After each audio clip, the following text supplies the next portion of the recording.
லாயலா ஸ்கூலில் சின்ன வயசில் நாங்கள் வந்து ஒரே ஸ்கூலில் படித்தோம். ஒரே ஏரியா வேறு. அடிக்கடி அவரை பார்க்கக்கூடிய வாய்ப்பு, ஸ்கூலில் அவரை பார்த்துட்டோம். ரொம்ப ரிசர்வ்டு தான். நான் முன்னாடியே சொன்ன மாதிரி இஸ் நாட் ரொம்ப அதிகமாக பேச மாட்டார்.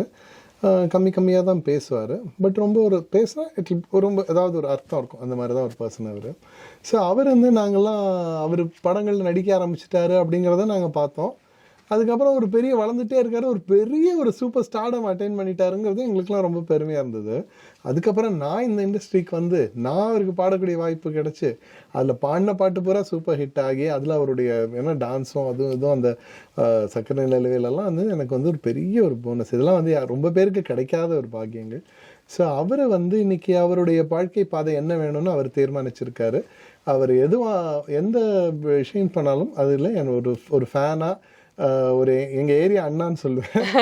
அப்படி அவருக்கு நான் வந்து என்னுடைய வாழ்த்துக்களையும் என்னோடய ப்ரேயர்ஸையும் வந்து நான் தெரிவிச்சுக்கிறேன். அவர் நல்ல ஹெல்த்தோடைய நல்ல நீண்ட நாள் வந்து இருக்கணும் அப்படின்ட்டு நான் பிரார்த்திக்கிறேன். அவர் இன்னும் கூட படங்கள் நடித்தா நான் சந்தோஷப்படுவேன். சினிமாவுக்கு மறுபடியும் வந்தாலும் என்றைக்குமே fans are there for him. So அதில் நானும் ஒருத்தன். I will be most welcoming.